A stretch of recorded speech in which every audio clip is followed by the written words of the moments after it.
Señor mi Dios, al contemplar los cielos, el firmamento y las estrellas, al oír tu voz en los potentes truenos y ver brillar el sol en su cenit. Sings my soul, my Savior God, to thee. How great thou art, how great thou art. Iglesia Bíblica Koinonía.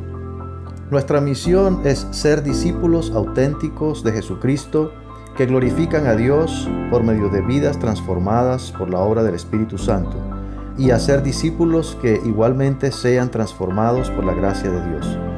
Es crear un movimiento en el poder de Dios de hacer discípulos y de plantar iglesias para tener un testimonio claro de palabras y vivencia del Evangelio del Señor Jesucristo en el área metropolitana de Barranquilla y más allá de ella. La visión que tenemos es ser una iglesia celular que vive la presencia y el poder de Jesucristo y de su Espíritu para cumplir con sus propósitos de alcanzar a los que no conocen al Salvador con el Evangelio transformador. Ser una iglesia enfocada en la multiplicación de discípulos, de grupos familiares, de líderes siervos y de iglesias para presentar ante el mundo quién es Jesucristo.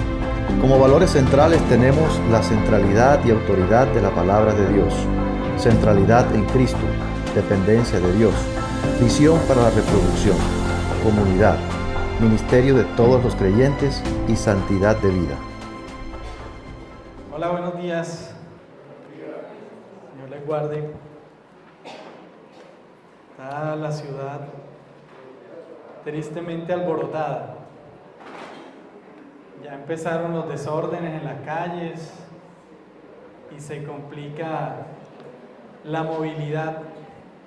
Pero bueno, gracias a Dios que nos ha permitido estar aquí los que podemos estar por su gracia. Yo creo que hay algunos hermanos que se les ha complicado llegar por este asunto de las vías. Muy bien, ¿qué tal si oramos? Entregamos este tiempo al Señor y iniciamos. Padre nuestro, Señor, te adoramos. Gracias te damos esta mañana, Señor, porque en tu fidelidad como iglesia nos permites acercarnos a ti, llegar, Señor, y disfrutar de los beneficios que tenemos al congregarnos, porque es bueno congregarnos, Señor. Tú lo has dispuesto así y nos has aún prometido que donde hay dos o más reunidos en tu nombre, ahí está tu presencia, tu dirección. Hoy, Señor, nos gozamos en esta verdad. Nos regocijamos en ella, Señor, y bueno, oramos, Señor, que nos bendigas a través de tu palabra, de lo que tienes para decirnos hoy. También te pido que todo nuestro entendimiento, todo nuestro corazón pueda ser afectado el día de hoy, para que en todo seas tú exaltado, Señor, y no salgamos de aquí iguales. Bendícenos, Señor, y guíanos conforme a tus propósitos esta mañana, en el nombre de Jesús. Amén. Amén. Bueno, muy bien, vamos a estar en el Salmo 119, especialmente los versículos del 9 al 16. Y este es el título de hoy, el molde de la palabra. Y lo doy a entender por qué el molde, porque realmente la palabra es como un molde, nos moldea, ¿sí? Y el Señor nos lleva a encajar en su voluntad. En su voluntad. La idea principal en la que vamos a estar caminando a lo largo de la enseñanza de hoy es esta, que solo la Escritura transforma, nos da forma. El carácter del cristiano conforme a la imagen de Dios. La Escritura transforma, ¿sí? nos conforma, nos moldea a la imagen de Dios. Muy bien, quiero hablar un poquito del contexto en el cual los salmos se dieron. Vemos los salmos ahí en la escritura y siempre ha sido tradicional que los salmos se vean como una especie de himnos, ¿cierto? Pero en esencia su propósito no fue que fueran cantos o himnos. Básicamente su propuesta o la forma en que fueron hechos tenían un propósito, el cual era recordar la fidelidad de Dios. Ahora, no estoy diciendo que no está mal o está mal que se hagan himnos y esto con ellos, para nada. De hecho, a lo largo de los tiempos los salmos han sido usados también como guía para oración, como cánticos, celebraciones litúrgicas, ¿sí? De hecho, uno de los padres de la iglesia, Atanasio, decía que las escrituras, ¿sí?, las demás escrituras nos hablan a nosotros, ¿sí?, pero los salmos hablan por nosotros. Los salmos son una guía para orar, una guía en la cual nos podemos apoyar para saber conocer a Dios, ¿sí? Entonces, de hecho Jesús citó los salmos más que cualquier otro libro bíblico. Si lo vemos ahí en el Nuevo Testamento cuando leemos, Jesús los citó bastante, inclusive aún mientras ya respiraba sus últimos alientos. Entonces, los salmos fueron recopilados en tiempos de Esdras, ¿sí?, cuando el pueblo había sido deportado y Nehemías, el Señor le envía a esta tarea de reconstruir Jerusalén y el templo. Y Esdras fue uno de estos personajes que Dios usó para otra vez llevar al pueblo a la voluntad de Dios. Entonces, los salmos en ese sentido eran como una segunda ley, ¿sí? No que reemplazaran la ley, sino que recopilaban los mandamientos de Dios, y lo voy a decir coloquialmente, los masticaba como poesía, ¿sí?, en esta forma literaria, para ser digeridos más fácilmente. Por eso los salmos nos los aprendemos, por eso los usamos como cánticos, por eso los usamos como oración, ¿sí? Entonces, vuelvo y digo, no quiere decir que reemplazaran la ley, sino que vinieron a ser un complemento didáctico que confirmaba las instrucciones de Dios y que formaban parte de la vida cotidiana del creyente. Entonces, esto porque, como les comentaba, el pueblo estaba bajo el dominio de Babilonia y había sido afectado por sus costumbres, ¿sí?, las costumbres de ese tiempo. Las nuevas generaciones, muchos no conocían a Dios, veían más las costumbres de ese tiempo, habían nacido en otro ambiente diferente al de sus padres. Por eso Esdras se dio a esta tarea y fue de parte de Dios el restaurar en el conocimiento de la ley a la nación, ¿sí?, de Israel, desde los más viejos hasta los más jóvenes, quienes no conocían a su Dios y la gloria pasada de su pueblo. Entonces, Esdras, quien era sacerdote en ese tiempo, entendía que necesitaban volverse a Dios. Y una forma de ello, pues, de hacerlo, era recordando recordándoles cuál era el propósito de ellos como nación. ¿Sí? ¿Cuál era el propósito? ¿Y dónde estaba el propósito de ellos como nación? En los mandamientos, en la Torá, en las leyes que Dios le había dado a Moisés en su momento. Estas instrucciones que Dios les había dado después de salir de Egipto y en el momento en que Dios les establece a ellos como pueblo, como nación. Entonces, con este pequeño contexto histórico-cultural vamos a estar viendo una pequeña porción aquí en el Salmo 119. Se dice que fue escrito por Esdras, pero de todos modos el mismo Salmo no lo dice tampoco.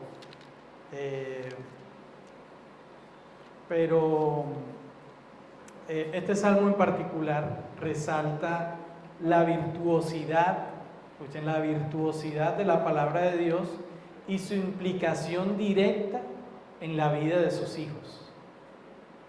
Este Salmo 119 es el más largo de todos los salmos. Entonces, resalta la virtuosidad de la palabra de Dios y su implicación directa en la vida de los hijos de Dios. Muy bien, ¿qué tal si lo leemos entonces? No lo voy a tener aquí en pantalla porque quiero que abramos la Biblia. Se nos está olvidando abrir la Biblia.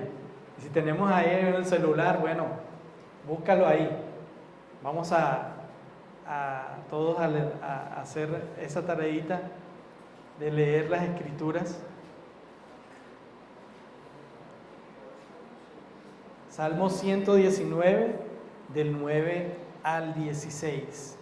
Gracias a Dios por las herramientas que nos da hoy día, pero qué bueno es poder también tenerla así en escrito, en la mano.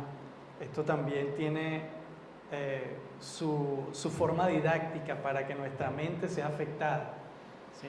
Muy bien, los maestros saben mucho más de eso, de pedagogía, y saben cómo es este tema de la lectura.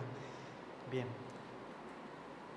Síganme allá, por favor, yo lo voy a leer acá en favor de ustedes.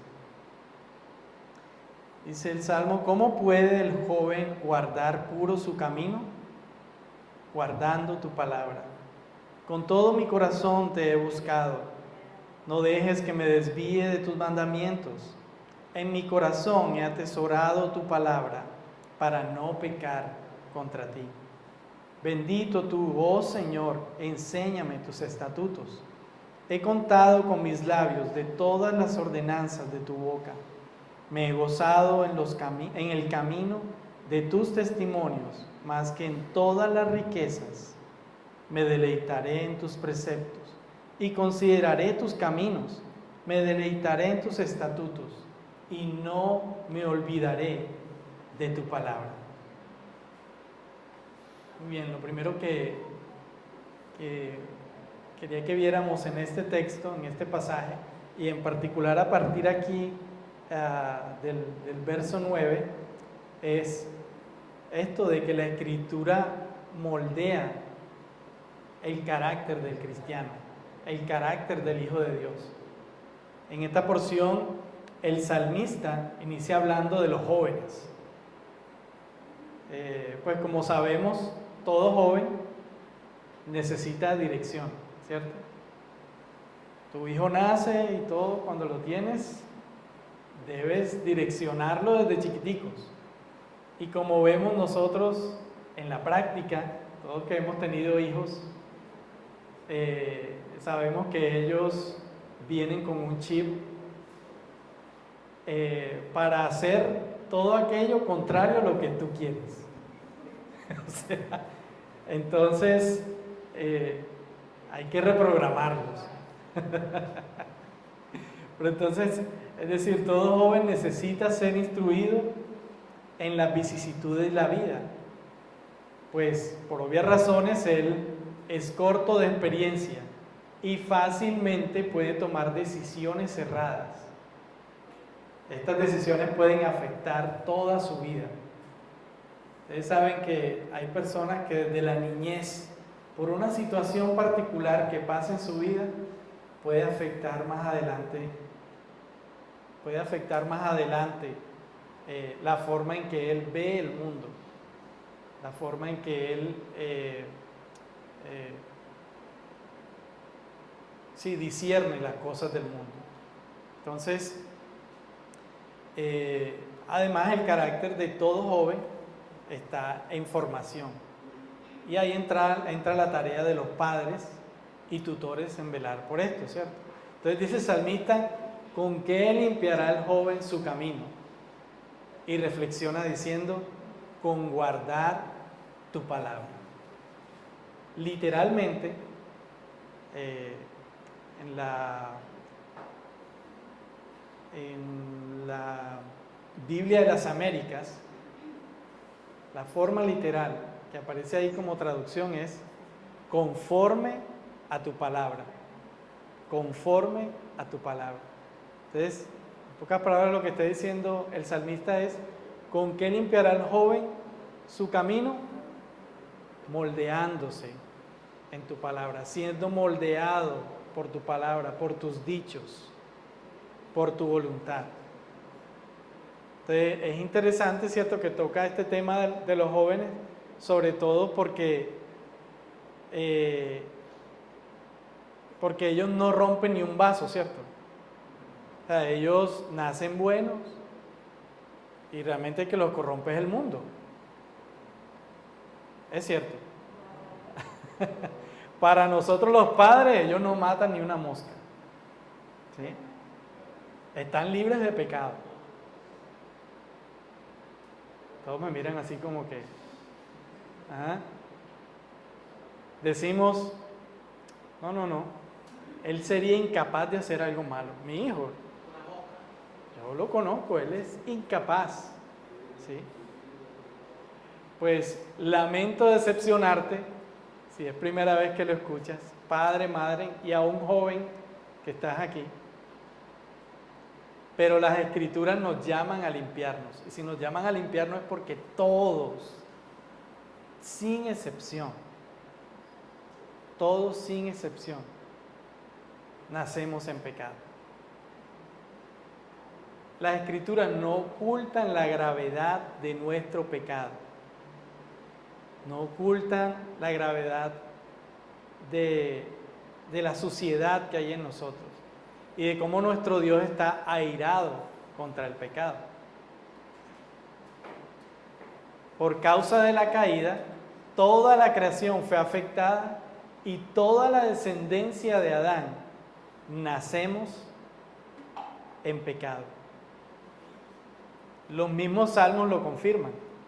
Vamos a buscar ahí Salmo 51, verso 5. Salmo 51. Alguien que lo encuentre primero y lo lea fuertemente, por favor. Y otro que busque Romanos 3:23, aunque yo sé que muchos se lo saben de memoria. He aquí en maldad he sido formado y en pecado me concibió mi madre. Clarito, ¿cierto? En maldad he sido formado y en pecado me concibió mi madre. Y dice Romanos 3:23, a ver si todos lo dicen en coro. Por cuanto... Así es. Es por esto que lo primero que hacen las Escrituras no es consentirnos y decirnos, ay, mi amor, qué lindo, qué pesar. Tú no tienes la culpa. Al contrario, las Escrituras nos llaman a reconocer nuestra pecaminosidad y la tendencia a ir en contra de la voluntad de Dios. Las Escrituras nos llevan a arrepentirnos y a volvernos a Dios, a someternos y seguir su voz. Por eso yo le digo a ustedes, chicos que están aquí, y es lo que la Escritura dice: no se mientan a ustedes mismos pensando que no necesitan a Dios y que no necesitan esos cursitos que dan en la iglesia, esas cartillitas que mandan por ahí, ¿sí? Esas actividades aburridas. que eso no sirve para nada. Es que yo ya soy grande. Yo ya sé tomar decisiones. Pero lo que dice la Escritura aquí es no, tú necesitas dirección. Por eso te animo a que te dejes guiar por tus padres. Y que la iglesia es el lugar que Dios ha dispuesto para instruirles a ustedes también desde chicos. Entonces, debe haber gozo en nosotros cuando Dios dispone estos medios para bendición de su iglesia y para bendición de las familias. Y ojo que no estoy quitando la responsabilidad de los padres. El primer responsable de guiar a sus hijos en el camino del Señor son sus papás. No es la iglesia la que cambia a sus hijos, no es la iglesia la que tiene la responsabilidad de predicarles el Evangelio. Desde casa, tiene que nacer desde casa. En casa deben ser afectados. Y no solamente con el sermón, sino con el ejemplo. Sin ejemplo, no hay sermón que entre en la mente de tu hijo. Muchos chicos dicen, no, pero es que yo me porto bien. Yo cumplo con llevar buenas notas, yo no fumo, hago deporte. ¿Sí? Y te voy a decir algo, joven, que estás aquí. Con todo esto, cuando tienes esta actitud, lo que estás diciendo es, mira, yo soy bueno. ¿Y qué dice la Escritura? Que no hay nada de bueno en nosotros. Lo leímos ahorita. Nacemos en pecado. Y en cristiañol decir yo soy bueno significa, mira, yo no tengo pecado. Por tanto, estás también diciendo, Señor, tu obra en la cruz no fue necesaria para mí, yo no te necesito. Entonces, en esta pequeña porción, fíjense todo lo que nos lleva a reflexionar.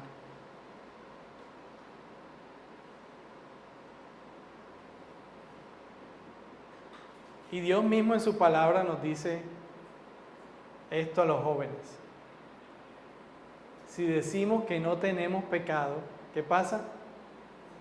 Nos engañamos a nosotros mismos y la verdad no está en nosotros. Si decimos que no tenemos pecado, que yo soy bueno, que yo no necesito esas cartillitas, que yo no necesito que mi papá me esté guiando, que yo no necesito estar allá en la iglesia, que yo no necesito esos espacios que se han abierto, como ya yo soy grande y puedo tomar decisiones, ¿sí? Y por eso estamos hablando a jóvenes. De esa manera nos estamos engañando, se están engañando a ustedes mismos. Venimos con defectos de fábrica, somos concebidos en pecado. No hemos salido aún del vientre y ya estamos completamente defectuosos. Yo creo que el espermatozoide llega cojeando allá.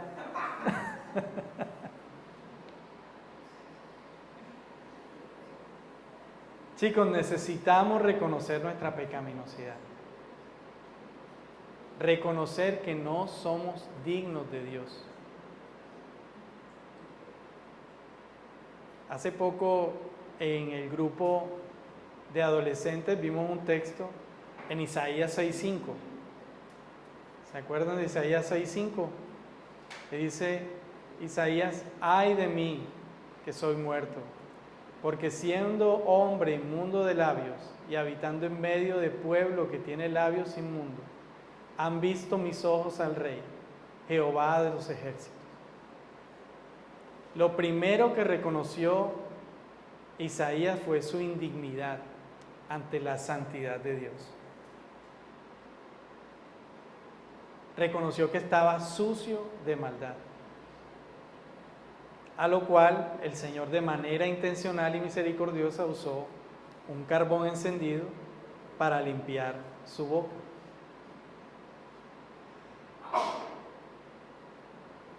Entonces el Salmo nos dice, ¿con qué limpiará el joven su camino?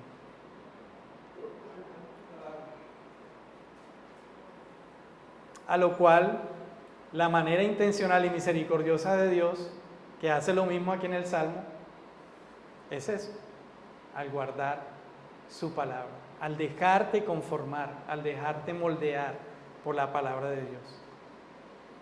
Algo que también debemos resaltar aquí en este pasaje es que cuando dice guardando su palabra, y eso se los dije al principio, es que literalmente quiere decir conforme a la palabra, conforme a tu palabra. Entonces la palabra de Dios restaura nuestra vida, nos guía a conocer la buena y perfecta voluntad de Dios. La palabra nos da forma, como el alfarero al barro. Asimismo somos formados al carácter de Cristo para que lleguemos a la estatura del varón perfecto. Ahora, ¿qué significa cuando dice ahí en el verso 10, con todo mi corazón te he buscado, no dejes que me desvíe de tus mandamientos? Es que todo nuestro carácter debe ser transformado a la voluntad de Dios. Todo nuestro carácter debe ser transformado a la voluntad de Dios. En el hebreo, esa palabra corazón que nosotros vemos tanto aquí en las Escrituras y que nosotros pues por literalidad y ya porque hemos llegado al español, entendemos corazón nuestro pecho, ¿cierto? Identificamos al órgano, el corazón, como ahí es donde se albergan las emociones y todo eso. Y claro, cuando sentimos cuando tenemos emociones fuertes y todo eso, el pecho se ve afectado y sentimos el dolor aquí y todo esto. Pero realmente cuando la Escritura habla del corazón, está hablando de la mente, ¿sí? Para el hebreo la palabra era leb, y leb significa mente, ¿sí? Entonces, en nuestras traducciones hoy día es el corazón, pero realmente es nuestra mente, ¿sí? Entonces, a lo que el salmista se está refiriendo aquí es a nuestra forma de pensar. Con toda mi forma de pensar, con todo mi carácter, te he buscado. Miren, mis hermanos, tal como piensas, así eres. Lo que lees, lo que oyes, cómo comes, lo que comes, la forma de enfrentar tus problemas, tu forma de hablar, aún tu forma de jugar fútbol, ¿sí? Tu forma de tratar a los demás, viene de aquí, de tu mente, de tu corazón. Eso es lo que está diciendo la Escritura. Tu carácter es formado por lo que piensas y la forma en que fuiste programado por tus padres y la sociedad. Por eso la invitación del Salmo es que dispongamos toda nuestra manera de ser, de vivir, de enfrentar al mundo, todo nuestro carácter bajo la soberanía de Dios, bajo su voluntad, para que Él la transforme, con el fin de que Él nos moldee conforme a su voluntad, conforme a su carácter. ¿Alguien puede buscar 1 Tesalonicenses 4:3 para responder lo siguiente?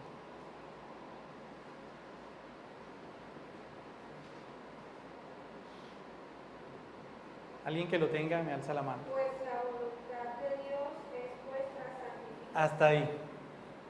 La voluntad de Dios, ¿cuál es? Nuestra santificación. Que seas conforme a su voluntad, conforme a su carácter. Eso es ser santo. ¿Sí? Eso es ser santo, eso es vestirme de santidad, vestirme de Dios. Por eso es que el salmista dice: no me dejes desviarme de tus mandamientos. Es decir, Señor, por favor, es un clamor, no me dejes hacer mi voluntad. Fíjense, es un clamor de parte nuestra. No me dejes hacer mi voluntad. Ese debe ser nuestro clamor todos los días. Te levantas y, Señor, no me dejes hacer mi voluntad. Desde ya empieza a hacer tu voluntad en mí. ¿Recuerdan a Jesús en el Monte de los Olivos? ¿Qué clamó él al Padre? Si quieres, pasa de mí esta copa, pero por favor, no se haga mi voluntad, sino la tuya.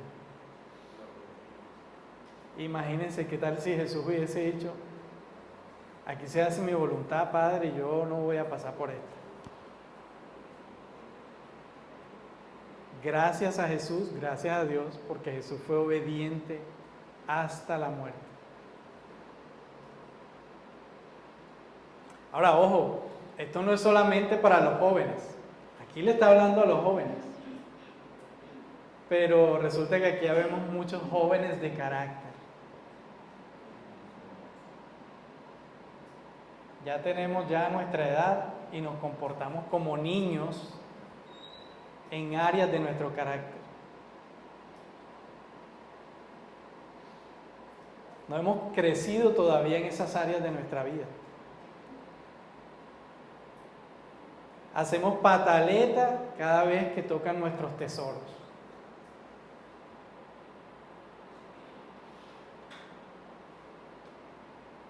Le has dicho a Dios que entre a tu casa, pero no lo dejas pasar de la sala. Señor, quédate ahí sentadito, pero no vas a pasar de aquí. Y lo triste es que todavía creemos que podemos ocultar esos pecados ahí al Señor. Aunque tú no le permitas seguir allá, Él ya conoce toda tu casa. Ya conoce tus pensamientos, conoce tu carácter. Dios es omnisciente, para Él no hay nada oculto. Todo lo conoce de nosotros. Entonces, mis hermanos, este debe ser un clamor constante que debe salir de nuestra boca.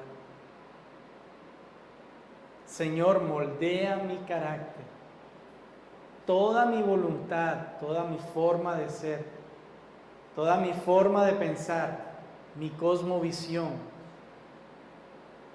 sea conforme tu voluntad santa. Moldéame.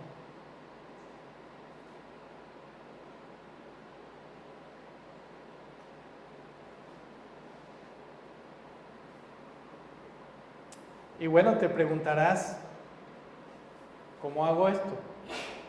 ¿Qué tengo que hacer entonces? Y aquí tocamos un segundo punto, que es que solo de Dios viene la provisión. ¿En dónde? Su palabra. Aquí la importancia, hermanos, entonces, de instruirnos en la palabra, de leerla, de no dejar de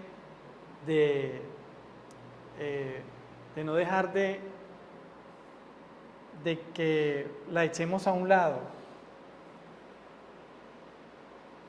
A veces preferimos leer libros, estos libros que, entre comillas, espirituales, que sí tienen muchos consejos, pero que ningún consejo viene de la palabra de Dios. Son puros consejos humanistas. Superación personal. Hermano, y estos libros yo te animo a que mejor ni los mires, porque si los miras te toca pasarlo por el filtro de la Escritura, porque tiene mucho humanismo, donde te dicen tú eres más importante. Se vuela en el conducto regular de que Dios es más importante que yo.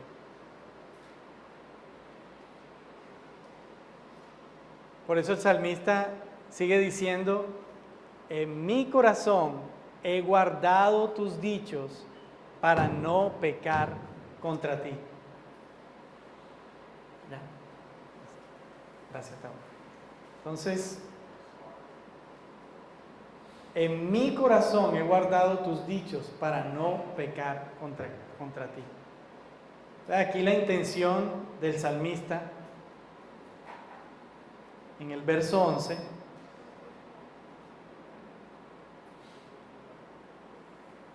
es que no es solo el hecho de aprenderme muchos versículos. Hay gente que se sabe versículos.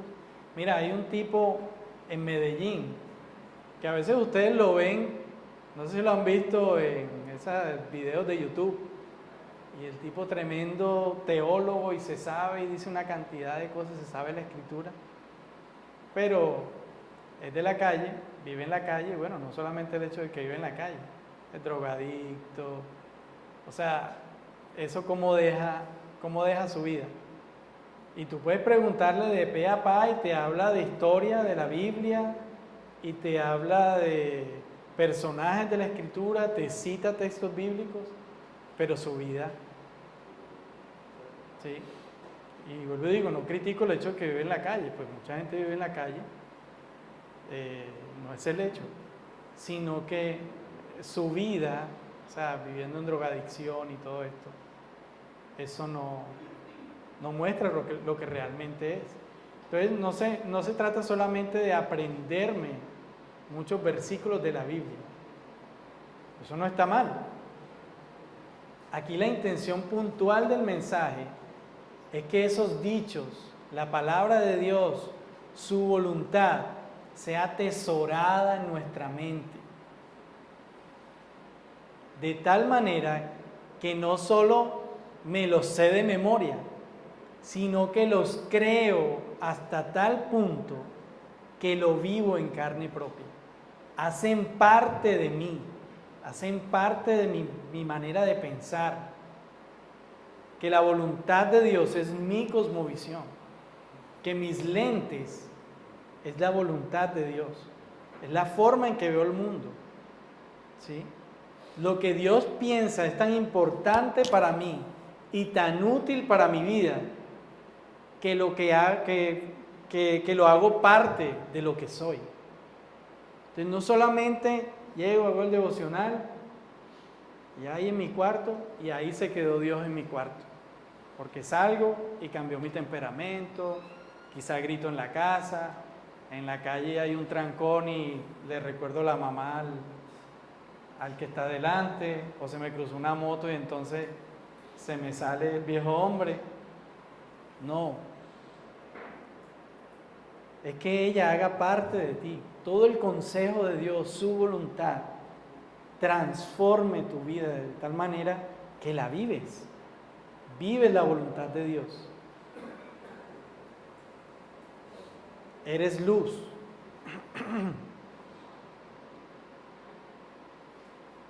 Hace unos días hablando con mi hermano Roberto, hablábamos que compartir el Evangelio y dar a conocer a otros la voluntad de Dios, no lo hacemos para ser salvos. Yo creo que aquí todos lo entendemos. Yo no voy y predico el Evangelio para ganar puntos con Dios. ¿Sí? O sea, eso no es así. Y si lo estás haciendo, hermano, eso no es.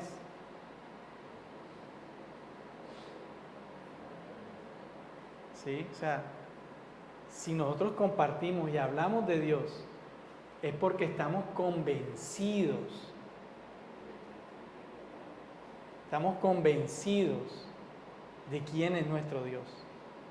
Estamos convencidos de su palabra. No es para chulear, el día de hoy cumplí.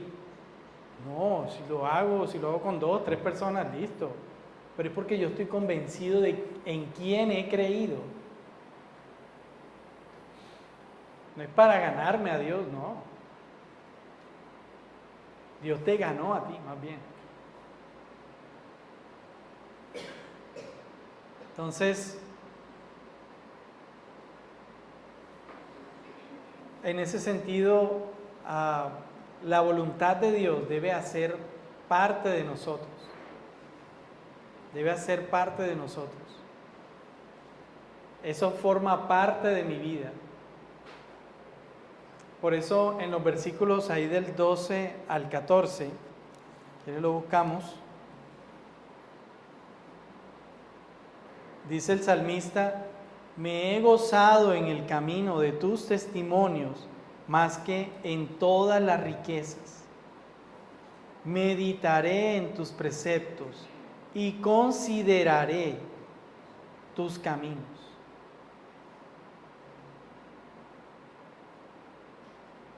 Perdón, yo dije del 12 al 14, ¿cierto? Ok, se dice: bendito tú, oh Señor, enséñame tus estatutos. He contado con mis labios de todas las ordenanzas de tu boca. Me he gozado en el camino de tus testimonios. Y dice: más que de toda riqueza. Por eso cuando no le creemos a Dios, realmente pecamos contra Él. Sus mandamientos no son gravosos. La Escritura no añade tristeza. Su mandamiento no añade tristeza, sino que cumplen el propósito de Dios de moldearnos al carácter del varón perfecto. Por eso nos gozamos. Dice el verso 14: me he gozado en el camino de tus testimonios más que de toda riqueza. Si hace parte de mi vida, yo no lo hago porque me toca, ni lo hago con tristeza, como dice la Escritura, ni por necesidad. Dios ama a quien le ama de manera que hace parte de su vida. Eso me refiero cuando dice quien le ama, ¿sí?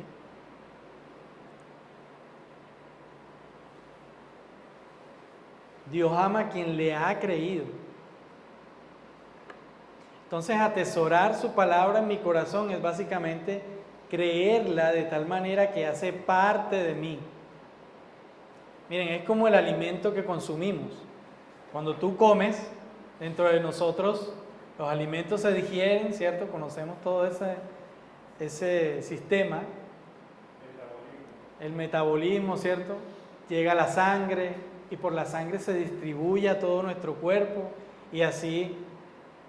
¿Qué pasó? Ese alimento que me comí va a afectar ¿qué? Mi vista, va a afectar mi cerebro, va a afectar todos mis órganos, mis músculos, hasta mis uñas. O sea, es por esto que algunos dicen que somos lo que comemos, ¿sí?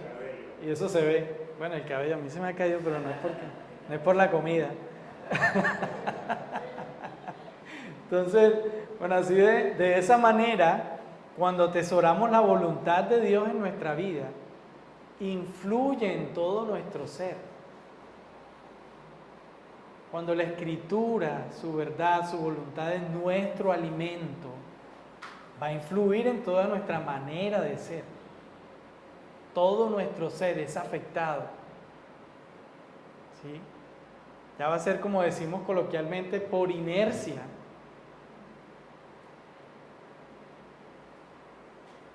Ya no respondes de la misma manera. Si antes respondías de manera airada, ya no lo haces, ¿sí? En detalles como esos de nuestro carácter se ven afectados. Es por esto que el profeta Jeremías dijo: cuando se presentaban tus palabras, yo las comía. Tus palabras eran para mí el gozo y la alegría de mi corazón, porque se me llamaba por tu nombre, oh Señor, Dios de los ejércitos. Dice Jeremías que él las comía, dando a entender esto, de que su palabra afectaba todo su ser, que son como el alimento en nuestra vida.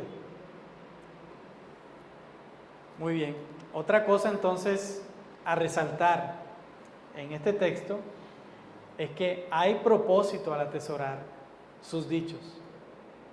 ¿Cuál es el propósito que vemos ahí? Cuando dice, en mi corazón he atesorado tu palabra, verso 11, para no pecar contra ti.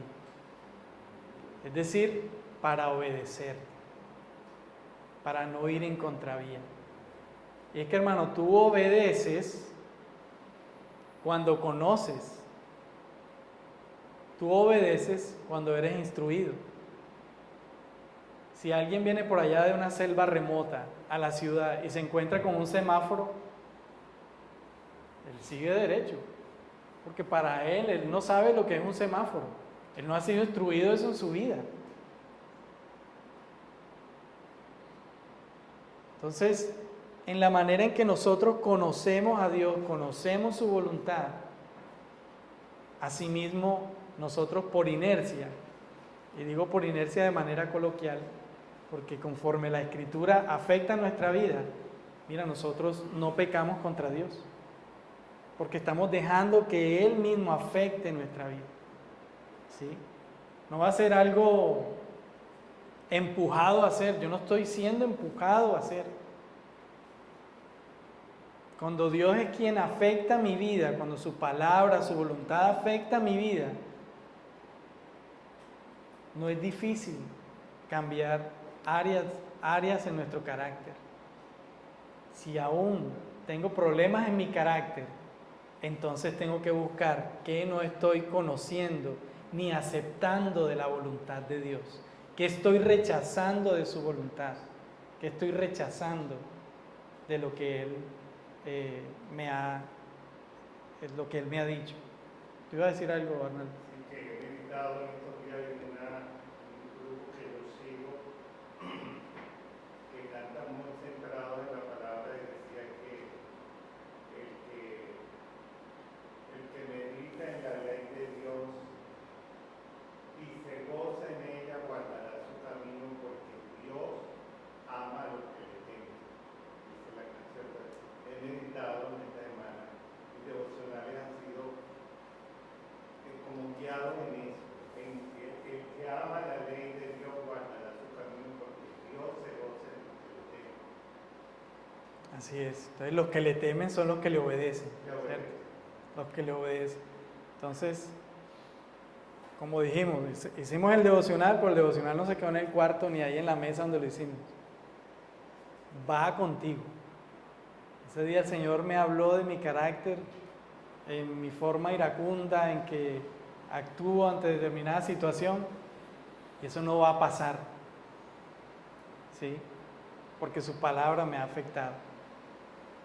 Entonces, cuando le creemos a Dios, o sea, ser obedientes es porque le creo, y permitimos que su palabra transforme nuestro carácter,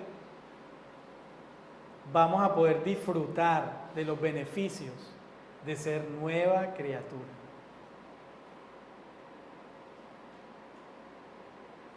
Conforme le conocemos y tenemos una relación más estrecha con nuestro Dios, nuestro viejo hombre es muerto y nuestro viejo carácter es transformado. En la medida en que pasamos tiempo en la palabra, en que meditamos, en que dejamos que nos afecte, conocemos a Dios y al conocerle crece nuestra fe, crece nuestro amor por la palabra, entonces nuestro deseo de obedecer a Dios también va a crecer, lo que decía Arnaldo. nuestro temor a Dios va a ser mayor.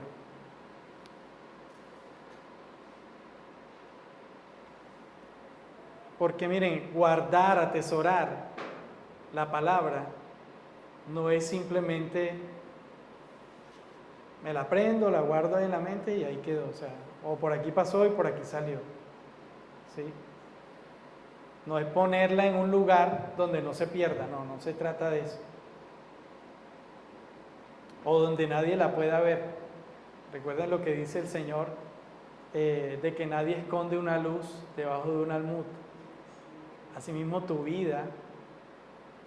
O sea, tú no puedes aprenderte los mandamientos o aprenderte la escritura y que quede ahí guardada y ya. De eso no se trata. Cuando dice aquí la escritura de guardar es ponerla en práctica, ponerla en obra. Implica obedecer, que hablamos ahora.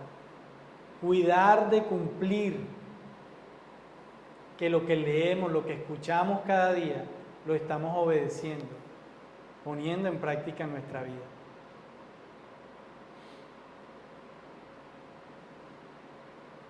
Entonces, la verdadera obediencia de la que Dios se agrada es la que surge de lo profundo de un corazón genuino y ardiente de deseo por Dios. Recuerden, cuando hablo de corazón, es una mente que de manera genuina busca a Dios. No es que necesito y tengo este problema, Señor, y voy a leer aquí y ya mi problema se va a solucionar. No, sí tengo el problema, busco a Dios, su palabra me afirma y descanso en sus promesas. Siguió el problema, no importa, yo me gozo en sus promesas. Yo descanso en que Él es mi Dios y que está en control.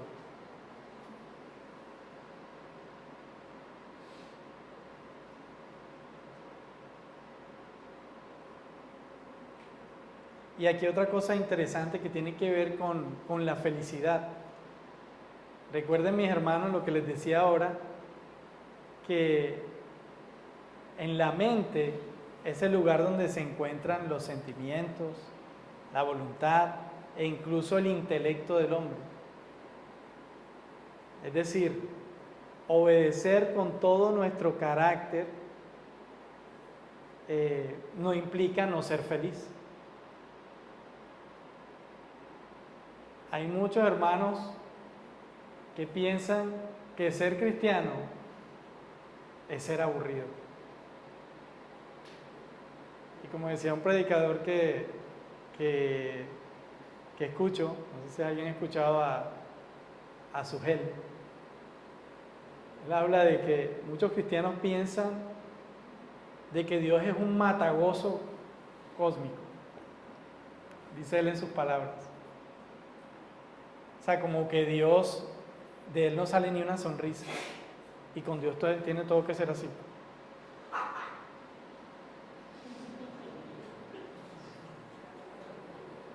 No, hermano. Tu felicidad, de hecho, el concepto de felicidad no es algo que se conciba fuera de la voluntad de Dios. La felicidad es volver a nuestra esencia. Eso es ser feliz. Ser un hijo de Dios te debe hacer feliz.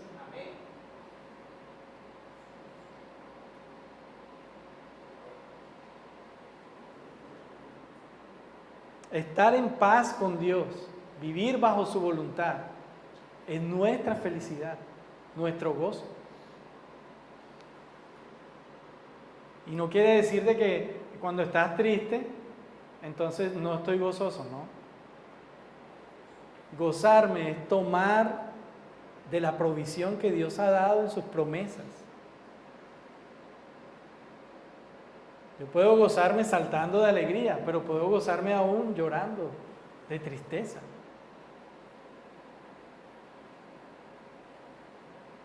El gozo no depende de que estés sonriendo o no. El gozo va mucho más allá. No es una emoción. Entonces no podemos separar el concepto de felicidad de la obediencia. Ser obedientes a Dios es un acto de felicidad. Estoy feliz porque Dios es mi Dios y su voluntad se está haciendo en mí y yo me gozo de seguirlo. ¿Sí? Entonces hay una entera correlación entre ambas. Es un error pensar que una vida de obediencia es una vida aburrida o necia. Y es todo lo contrario. ¿Qué dice Romanos 12, 1 y 2? Vamos a buscarlo ahí.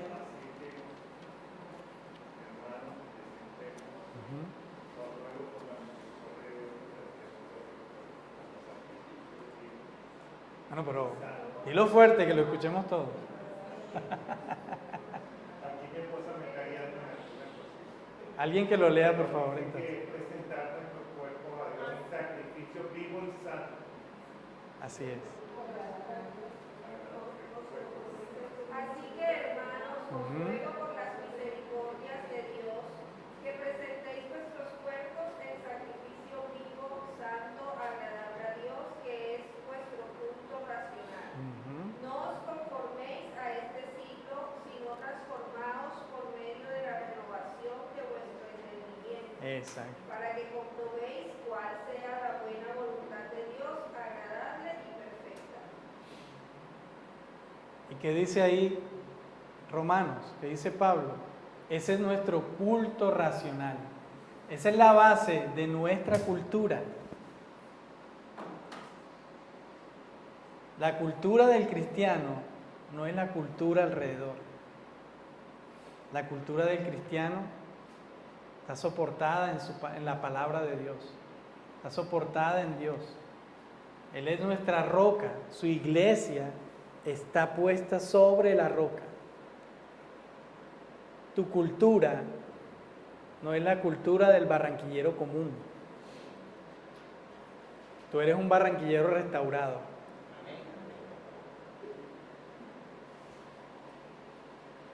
Entonces, el obedecer la palabra de Dios cambiará nuestra manera de ver la vida, nuestra cultura, lo que llamamos la cosmovisión, la manera de ver las cosas. Y por tanto, nuestros actos van a actuar en consecuencia con la voluntad de Dios, agradable y perfecta, ¿cierto? La cultura de Dios, quienes vivimos en la cultura de Dios, es el que hace lo que es bueno, aceptable y perfecto para gloria de Dios. El domingo pasado, Carlos nos predicaba acerca de las fiestas de nuestra cultura. Y decía una frase que fue muy significativa para mí. La cultura no está por encima de Dios. En estas fiestas yo no me quito el traje de cristiano para vestirme de la cultura de estos tiempos. Es cuando más limpio mi vestido como hijo de Dios y muestro que Dios es digno de adoración y rechazo lo que está pasando afuera. Y Carlos decía que lo que nos dice la Escritura, que debemos reprender las tinieblas y llamarlas por su nombre. ¿No? Que la fiesta de los niños, ¿no? Detrás de la fiesta de los niños hay una cantidad de cosas, ¿cierto? Entonces, si llevas a tu hijo a esas fiestas, pero entonces ¿de qué estamos hablando? Como dice el dicho, esa plática se perdió.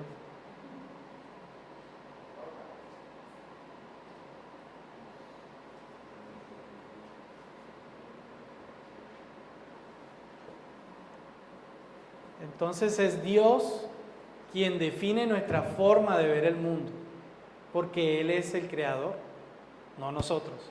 Nosotros no somos quienes definimos la cultura, es Dios quien define la cultura.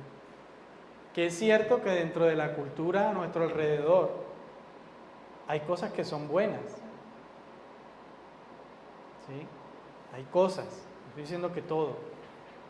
y que uno dice, bueno, hay cosas chéveres, pero si no van conforme a la voluntad de Dios, ya están sucias. Si lo rechazan, si lo niegan, ya están sucias. Sí, la palabra cultura viene creo que de cultivo, o sea, de lo que se cultiva. Ujú. Y nosotros vamos a tener como esa lucha porque nuestros ojos, o sea, valga la redundancia, ven eso y es como una naturaleza de nosotros de comparar, ¿no? Entonces, cuando tú relacionas de felicidad, entonces uno empieza a cuestionar, ven acá, pero la felicidad que yo estoy experimentando es igual a esta, o de pronto cuando ves a la gente en carnavales y la ves en las fiestas, tú dices, ven acá, esa gente es más feliz que yo, o yo soy menos feliz que ellos, porque estás comparando, quieras o no quieras, esa parte. Entonces, creo que el meollo del asunto está en precisamente que Dios y su reino tienen una cultura diferente. Y eso es lo que debemos mirar. Así Mira es. que el salmista decía, me deleito en tu ley, es como miel, o sea, se está gozando y está feliz allí. Pues, ¿qué tanto nosotros cuando analizamos eso decimos, somos tan felices como Él en eso, en la ley de Dios, en obedecerle, o lo estamos viendo como una carga que tiene nuestro corazón? Porque ahí es donde está el problema, el corazón también es engañoso. Así es. Y hay que cultivar, o sea, en el reino hay que depender de él para que los cultivos y los frutos que demos sean diferentes y para nosotros experimentar algo diferente también frente a eso, la felicidad, el gozo. Así es, gracias, Tao. Entonces, cultivar, ¿cierto? Cultivar la palabra de Dios en nuestro corazón, que sea la que dé el fruto que debe dar conforme a sus propósitos. Bueno, aquí vamos al tercer punto.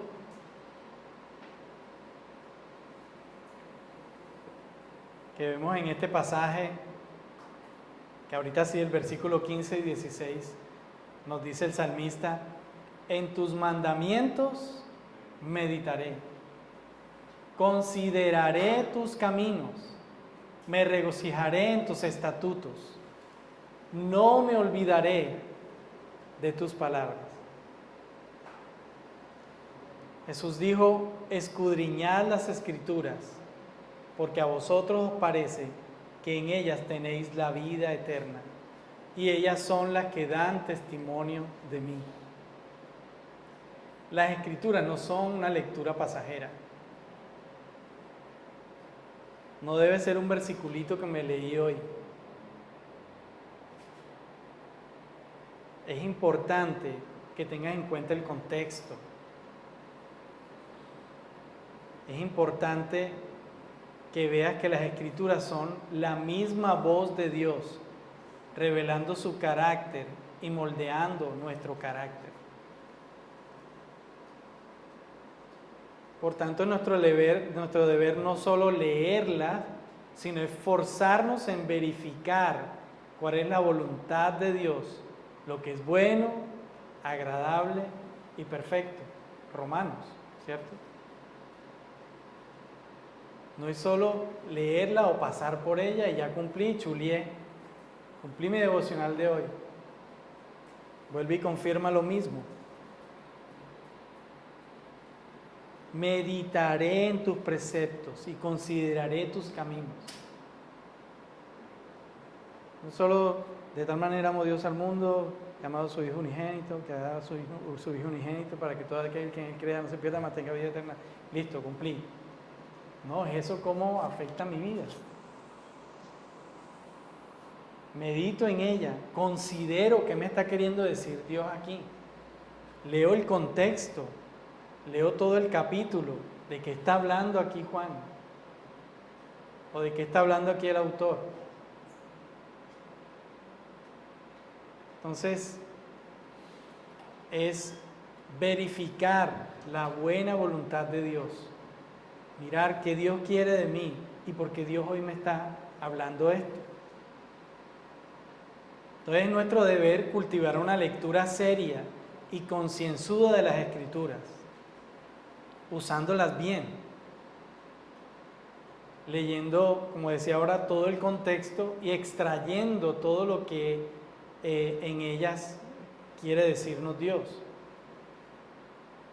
Ojo con esto, no debemos usarlas para soportar nuestras ideas.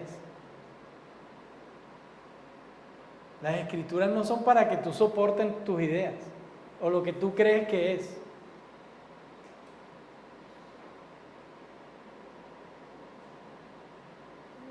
Y me acordaba de esos dichos que tenemos, que al que madruga Dios le ayuda. Oye, al que madruga Dios le ayuda, ya hice el devocional. No, eso ni siquiera está en la escritura. Entonces nos pegamos de esos dichos y de esas cositas y usamos la escritura para soportar a un pensamiento e ideas que tenemos. De la misma escritura debe salir la voz de Dios. ¿Sí? Ellas no están ahí para que soportes tus ideas. El mismo Jesús nos dio ejemplo de esto. Nuestro Señor tuvo una vida que fue en constante sometimiento al Padre, y era Dios. Pero Él estuvo sometido al Padre, y todo lo que decía en las Escrituras de Él, Él mismo dio cumplimiento y dio gloria al Padre constantemente. Y además constantemente citaba las Escrituras confirmando lo que estaba escrito de Él en ellas. Él no solo las leyó y ya, sino que también creyó en lo que había en ellas. A tal punto que dio su vida sin dudarlo. Jesús no dudó en ningún momento de la voluntad del Padre.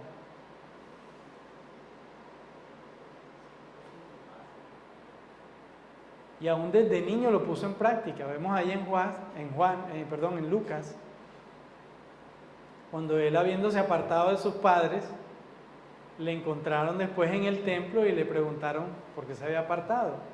¿Y qué dijo él? ¿Por qué me buscan? ¿No sabían que en los negocios de mi Padre me es necesario estar? Jesús desde pequeño, desde joven, entendía la voluntad del Padre.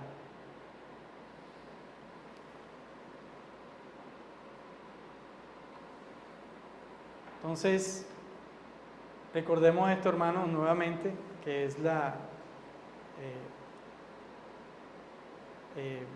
lo que la Escritura nos dice hoy. Solo ellas transforman el carácter.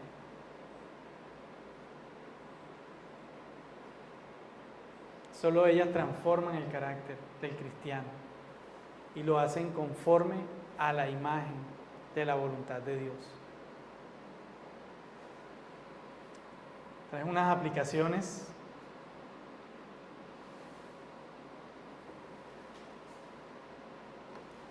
para meditar en ellas. ¿Qué tan involucrado estás en los negocios de tu padre?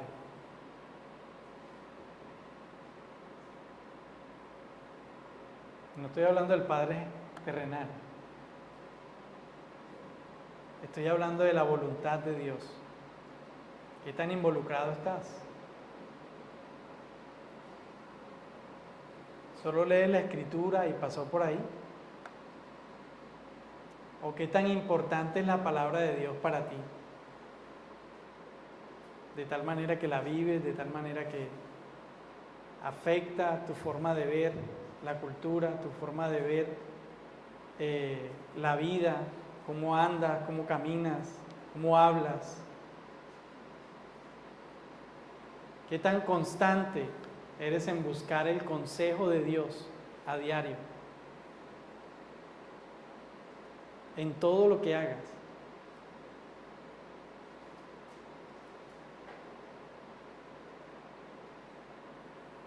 ¿Eres coherente con el consejo de Dios en tu vida? Cuando Dios te habla, cuando lee las Escrituras,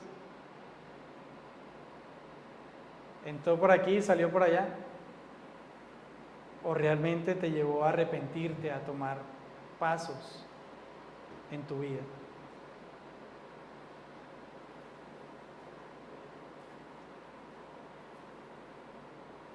Aquí le hablo a los varones, sin en ningún momento decir que esto no es para las damas tampoco, pero yo sé que muchas damas aquí están más pendientes de esas áreas en la vida de sus hijos que los varones.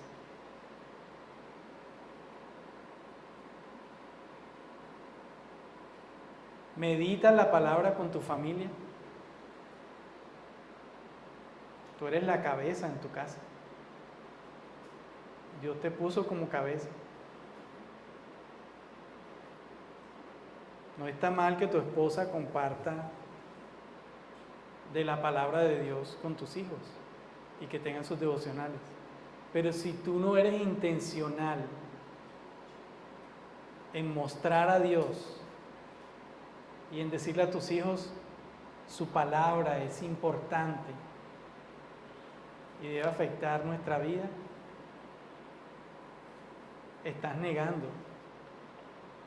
la voluntad de Dios y simplemente tienes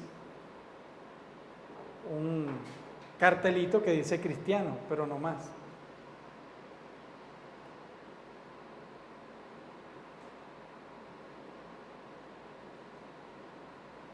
Los varones debemos ser ejemplo en casa, en este sentido, de buscar a Dios y de mostrar su carácter en casa, de reflejar a Dios en nuestra vida, en casa. Nuestros hijos deben ser afectados, porque es que mi papá, y eso, vuelvo y digo, no estoy diciendo que hay algunas damas que son mujeres solteras o madres solteras, ¿sí? Entonces, pero resalto esto porque esto es un valor que se ha perdido en nuestra sociedad, donde el varón está dejando a un lado esto y entregándole las tareas a la mujer y está perdiendo su rol, el rol que Dios le ha dado en casa. Muy bien, ¿meditas en la reflexión del domingo en la semana o solamente viniste para cumplir y chulear? Ya fui, Señor, a la iglesia y ya me santifiqué, ya salí de esto. ¿O realmente anotaste? ¿Sí? Por eso es que a veces uno trae el cuadernito y eso es chévere, uno puede anotar la reflexión y cómo eso en la semana yo lo puedo recordar y puedo ir al texto y decir, sí, Señor, estoy fallando en esto, necesito que tú me ayudes.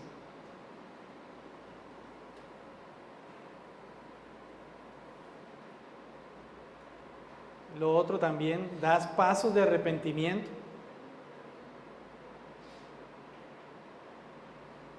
Si no, como dije ahorita, esa plática se perdió.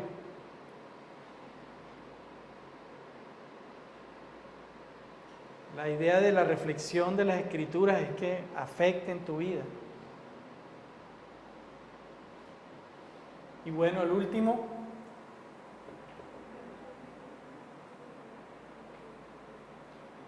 si al final en la lista chuleas ninguna de las anteriores, mi hermano, es tiempo de volvernos a Dios y a su palabra.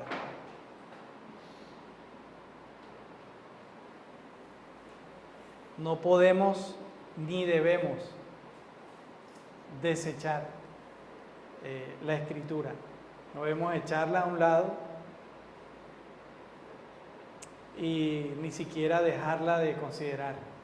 Debe ser considerada todo el tiempo, en todas las áreas de nuestra vida. Oremos.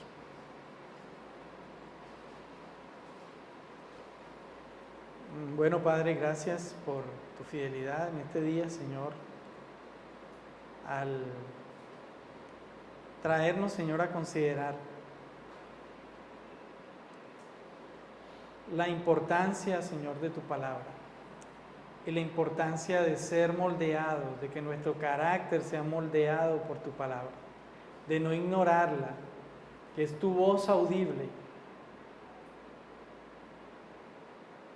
que cuando queremos escuchar tu voz, solo es abrirla, y ahí está tu voz, Señor.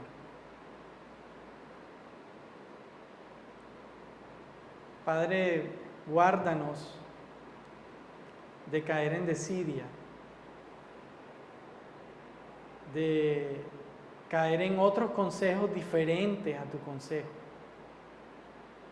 y aún de querer apoyar nuestras propias ideas con tu palabra, no teniendo en cuenta tu voluntad completa en ella. Nos unimos al clamor de Cristo, al clamor de nuestro Señor. Santifícanos en tu palabra. Tu palabra es verdad. Ayúdanos, Señor, a deleitarnos, a gozarnos en ella, a disfrutarla, de tal manera, Señor, que afecte nuestra vida y que sean como dulce miel a nuestro paladar, como dice también el salmista. Que sea como ese alimento que entra a nuestro cuerpo y que afecta todas las áreas de nuestra vida, todas las áreas sin excepción. Santifícanos en ella. Y gracias, Señor, por el don de tu palabra, que todavía habla hoy, fuerte y audiblemente. Ayúdanos como iglesia, Señor, a crecer también en esto. En el nombre de Jesús, recibe tú toda la gloria. Amén. Bueno, estamos despedidos.